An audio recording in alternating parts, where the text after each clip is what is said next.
सुंदरगढ़ एक बहुत ही सुंदर और खुशहाल गांव था। गांव की सुंदरता देखते आंखें नहीं थकती थीं। गांव में सभी लोग एक दूसरे से मिलजुल कर रहा करते थे। इस गांव में भोला अपनी पत्नी और एक 9 वर्ष के बेटे के साथ रहा करता था। भोला खेती करता जिससे कि उनका गुजारा हो रहा था। अरे शांति, जल्दी से खाना बांध दो। मुझे खेत पर जाने के लिए ऐसे भी देर हो रही है। शांति एक पोटली में खाना लेकर जल्दी से भोला के पास आती है। ये लीजिए, आज मैंने आपकी मनपसंद गोभी की सब्जी रखी है। अब ना कहना कि तुम मेरे पसंद की चीज नहीं बनाती हो। वाह वाह, क्या बात है। गोभी की सब्जी की सुगंध तो बहुत ही अच्छी आ रही है। चलो ठीक है, अब मैं चलता हूँ, मुझे वैसे भी काफी देर हो चुकी है। इसके बाद भोला कुदाल लेकर अपने खेत की ओर निकल जाता है। रास्ते में भोला को उसके 2 दोस्त शंकर और संतोष मिल जाते हैं। अरे भोला भाई, आज खेत पर जाने के लिए काफी देर हो गई। क्या बात है, आज भाभी ने खाना देर से बनाया था क्या? हाँ भाई, तुम बिल्कुल सही समझे। लेकिन तुम दोनों यहाँ पर खड़े होकर क्या चर्चा कर रहे हो? तुम्हें आज काम पर नहीं जाना है? नहीं नहीं, ऐसी कोई बात नहीं है। हमें काम पर जाना है, लेकिन इस बार गांव में जोड़ों की ठंड पड़ने वाली है, तो हम दोनों बस उसी पर चर्चा कर रहे थे। ठंड तो हर साल गिरती है, तो इस बार इतना चिंता करने वाली कौन सी बात है? कहीं तुम दोनों इस बात के लिए चिंता तो नहीं कर रहे हो कि तुम्हें ठंड में नहाना पड़ेगा? यह बोलकर भोला जोर जोर से हंसने लग जाता है। अरे नहीं भोला भाई, इस बार हमें ऐसा सुनने में आया है कि इस बार गांव में खून जमा देने वाली ठंड गिरेगी। तुम्हें तो पता ही होगा, पिछले वर्ष ठंड के कारण गांव से 6 लोगों की मृत्यु हो गई थी, और इस बार तो पिछली बार से भी ज्यादा ठंड गिरने वाली है। तो पता नहीं क्या होगा। हाँ, और हमारे पास इतने पैसे भी नहीं हैं कि हम मोटे मोटे कंबल और रजाई खरीद सके। मुझे तो बस अपने परिवार की चिंता है। पिछली सर्दी हमने बहुत ही मुश्किल से बिताया था। पता नहीं इस बार क्या होगा। मुझे तो अभी से ही बहुत डर लग रहा है। अच्छा, तो ऐसी बात है। अभी तो इस समस्या का समाधान मुझे भी नहीं पता है, लेकिन हम इसके बारे में सोचेंगे। अभी मैं खेत पर चलता हूँ, मुझे बहुत ही काम है और मुझे पहले से ही काफी देर हो चुकी है। इतना बोलकर भोला खेत की ओर निकल जाता है। भोला खेतों में काम कर रहा था, तभी उसे ठंड से बचने और बहुत सारा पैसा कमाने की एक तरकीब दिखाई देती है। इस बार बहुत ज्यादा ठंड गिरने वाली है। सारे गांव का हाल बेहाल हो जाएगा। क्यों ना मैं जंगल से लकड़ियां काटकर जमा कर लूं, और जब कड़के की सर्दी गिरेगी तो मैं उन्हें अच्छी कीमतों पर बेचूंगा। और अगर मेरा यह उपाय सफल हुआ तो मेरे पास बहुत सारा धन इकट्ठा हो जाएगा, और फिर शायद मेरी गरीबी के दिन भी खत्म हो जाए। फिर भोला को दाल लेकर घर की ओर निकल जाता है। कुछ देर बाद भोला घर पहुंच जाता है।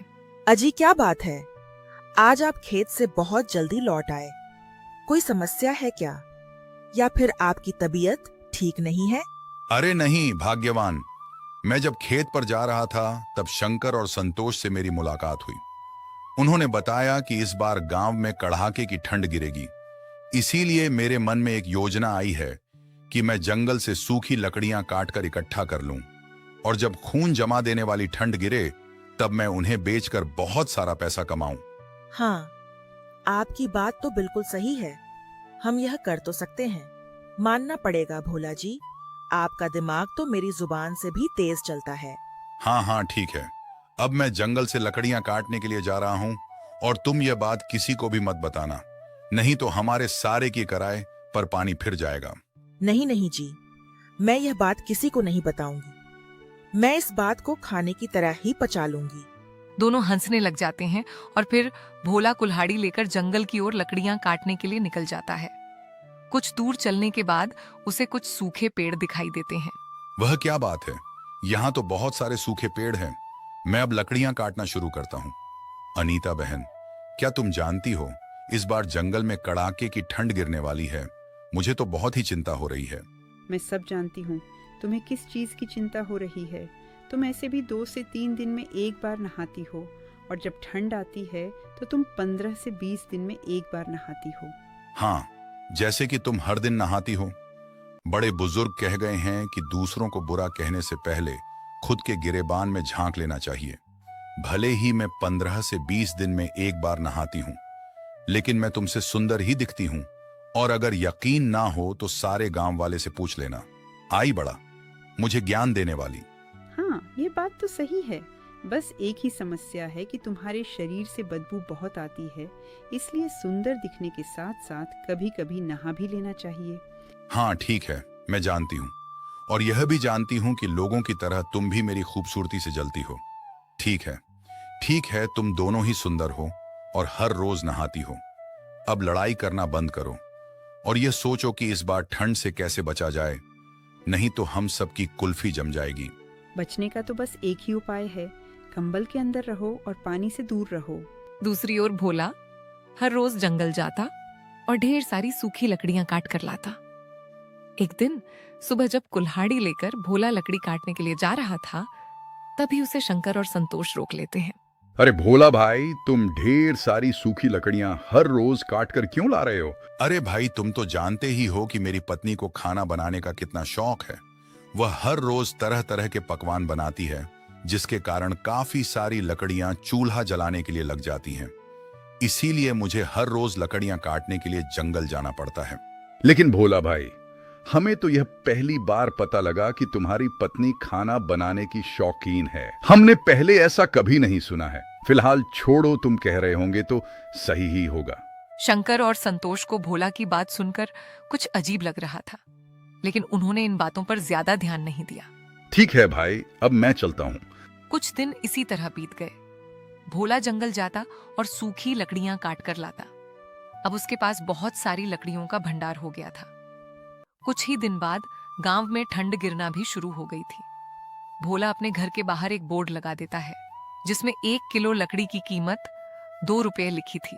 जब सभी गांव वाले वह बोर्ड देखते हैं, तो उन्हें भोला की सारी चतुराई का पता चल जाता है कि वह क्यों हर रोज सूखी लकड़ियां काटने जंगल जाता था। भाई, क्या तुमने भोला के घर के बाहर वह बोर्ड देखा जिसमें 1 किलो लकड़ी की कीमत 2 रुपए लिखी थी? भोला ने बहुत ही चतुराई दिखाई है। वह जंगल से फ्री में लकड़ियां काट कर हमें 2 रुपए किलो बेच रहा है। भाई, तुमने बिल्कुल सही कहा।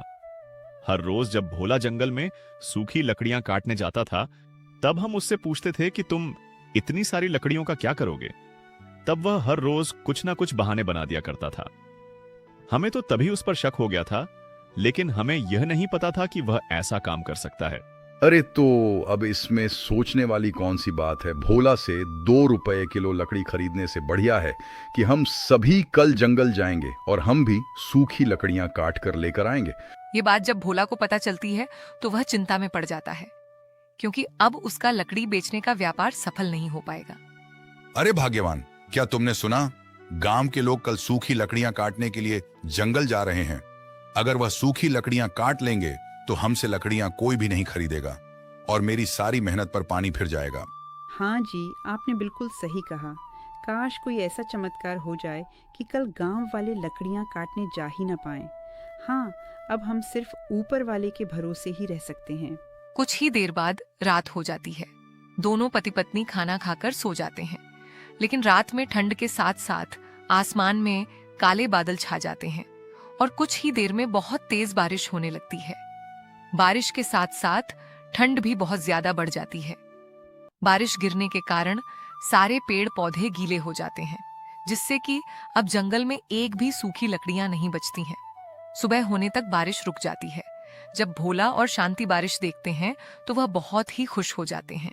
अजी देखिए, लगता है ऊपर वाले ने हमारी सुन ली और रात को बारिश करवा दी। अब सारे पेड़ पौधे गीले हो गए होंगे और अब तो सूखी लकड़ियां भी जलने लायक नहीं रही होंगी। हाँ, तुमने बिल्कुल सही कहा। गांव वालों ने अपने आप को बहुत ही बुद्धिमान समझा था, लेकिन उनकी सारी बुद्धिमानी धूल में मिलकर रह गई। और अब मैं लकड़ियां 2 रुपए किलो बेचने की बजाय 5 रुपए किलो बेचूंगा। अगर हम 5 रुपए किलो लकड़ियां बेचेंगे तो ये सीधे सीधे लोगों को लूटना हो जाएगा। ऊपर वाले ने आपकी मेहनत को बचाने के लिए बारिश करवा दी और अब आप इसका गलत फायदा ना उठाएं। मेरी आपसे विनती है कि आप लकड़ियों का दाम 2 रुपए किलो ही रखें। लेकिन गांव वालों ने अपनी चतुराई दिखाकर अच्छा नहीं किया और रात को जो बारिश हुई है, वह ऊपर वाले का संदेश था कि गांव वाले को सबक सिखाया जाए। इसीलिए मुझे तुम्हारे राय की कोई जरूरत नहीं है।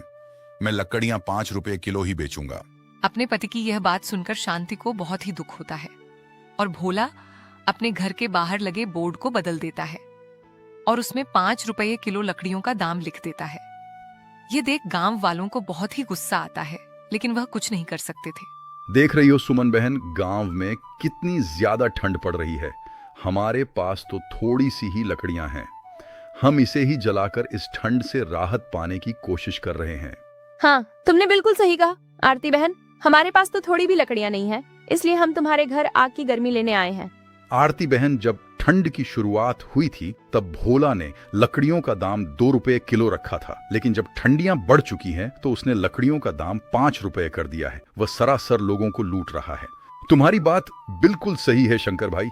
हमने जंगल से सूखी लकड़ियां काटने का विचार किया था, लेकिन रात में ही बहुत तेज बारिश हो गई, जिसके कारण सारी सूखी लकड़ियां अब गीली हो गई। ऐसा लगता है कि ईश्वर भी भोला के ही साथ है। अब हम चाहकर भी कुछ नहीं कर सकते हैं। अब हमें अगर और लकड़ियां चाहिए तो हमें भोला से रब किलो लकड़ियां खरीदनी पड़ेगी, क्योंकि आग ही हमें इस जानलेवा ठंड से बचा सकती है। फिर सभी मायूस और लाचार होकर बची खुची लकड़ियों से आग ताप हैं। दूसरी ओर भोला का लकड़ी बेचने का व्यापार बहुत ही अच्छा चल रहा था। सभी गांव वाले उससे ही सूखी लकड़ियां खरीद रहे थे और उसकी बहुत ही अच्छी आमदनी हो रही थी। धन के साथ साथ उसके अंदर घमंड भी आ गया था। एक दिन उसके पास एक बुजुर्ग महिला आती है जो कि ठंड से बहुत ही कांप रही थी। बेटा, मुझे बहुत तेज ठंड लग रही है। दया करके मुझे थोड़ी सी लकड़ियां दे दो, मगर मेरे पास तुम्हें देने के लिए पैसे नहीं हैं। माफ करिएगा माँ जी, मैंने खून पसीना एक करके यह लकड़ियां जंगल से काटी हैं, इसीलिए मैं यह आपको मुफ्त में नहीं दे सकता। अगर आपके पास पैसा है तो लकड़ियां ले जाइए, वरना आप यहाँ से जा सकती हैं। नहीं नहीं बेटा, ऐसा मत कहो। मुझे बहुत तेज ठंड लगी है और मेरे पास गर्म कपड़े भी नहीं हैं। अगर तुम मुझे लकड़ियां नहीं दोगे तो शायद इस ठंड में मैं जिंदा नहीं बच पाऊंगी। दया करके मुझे थोड़ी सी लकड़ियां दे दो। ऊपर वाला तुम्हें हमेशा खुश रखेगा। अरे माँ जी, ऊपर वाले ने मुझे ऐसे ही बहुत खुश रखा है। मुझे आपकी मुफ्त की दुआओं की कोई जरूरत नहीं है। मैं आपको मुफ्त में लकड़ियां नहीं दूंगा। आप मेरा समय व्यर्थ ना गवाएं। आप यहाँ से जा सकती हैं। बूढ़ी औरत बहुत ही निराश मन से वहां से चले जाती है।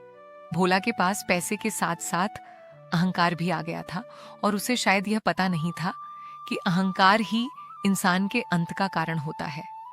अगले दिन भो को किसी काम से दूसरे गांव जाना था। अगली सुबह भोला शांति से कहता है, मेरी बातों को ध्यान से सुनो। मैं किसी जरूरी काम से दूसरे गांव जा रहा हूँ। लकड़ी बेचने का काम तुम आज के लिए संभाल लेना, और याद रहे, किसी को भी मुफ्त में एक भी लकड़ी का टुकड़ा मत देना। आप लोगों पर इतना अत्याचार कर रहे हैं, मुझे यह बिल्कुल भी सही नहीं लग रहा है। अभी भी मौका है, हमें पैसे कमाने के साथ साथ तू भी कमानी चाहिए। आप मेरी बात को मान लीजिए और लकड़ियों की कीमत कम कर दीजिए, ताकि सभी इस जानलेवा ठंड से बच सके और हमारा भी थोड़ा मुनाफा हो जाए। अब मेरे दिन इतने भी कमजोर नहीं हैं कि मैं तुम्हारी बातें सुनूं। मैं जितना बोलता हूं बस तुम उतना ही करो। तुम्हें अपना दिमाग चलाने की कोई जरूरत नहीं है, नहीं तो अच्छा नहीं होगा। अपने पति की ऐसी कड़वी और क्रोधजनक बातें सुनकर शांति इसके आगे कुछ भी नहीं बोल पाती है, लेकिन वह मन ही मन यह समझ जाती है कि विनाश की घड़ी नजदीक है। इसके बाद भोला दूसरे गांव की ओर निकल जाता है। घर में अब सिर्फ भोला की पत्नी और उसका 9 साल का एक बेटा ही था। शांति घर के बाहर बैठकर आग ताप रही थी और उसका बेटा राहुल घर के अंदर खेल रहा था। राहुल को बहुत ही ठंड लग रही थी और राहुल अभी बहुत ही नादान था। माँ तो बाहर आग की गर्मी ले रही है। यहाँ जो पिताजी ने सूखी लकड़ियाँ रखी हैं, मैं भी उसमें आग लगाकर आग ताप लेता हूँ। राहुल बहुत ही नादान था। वह यह नहीं जानता था कि एक लकड़ी में आग लगाने से सारी लकड़ियां जल जाएंगी। राहुल एक लकड़ी में आग लगा देता है। लकड़ियां सूखी थीं, इसलिए तुरंत ही सारी लकड़ियों में आग लग जाती है। देखते ही देखते उनका घर जलने लग जाता है। शांति बाहर खड़े होकर रोते हुए सिर्फ तमाशा देखते रह जाती है, क्योंकि घर के अंदर जाने का कोई भी रास्ता नहीं था। पूरे घर में भयंकर आग लग चुकी थी और कोई भी गांव वाला आग बुझाने के लिए नहीं आया, क्योंकि भोला ने सब पर थोड़े से पैसे के लिए अत्याचार किया था। उस आग में भोला का बेटा राहुल भी जलकर मर जाता है। कुछ घंटे बाद घर जलकर राख में बदल जाता है। जब भोला घर वापस आता है तो शांति उसे सारी कहानी बताती है। यह सुन भोला बहुत ही रोने लग जाता है और उसे अपनी गलती की सजा मिल जाती है।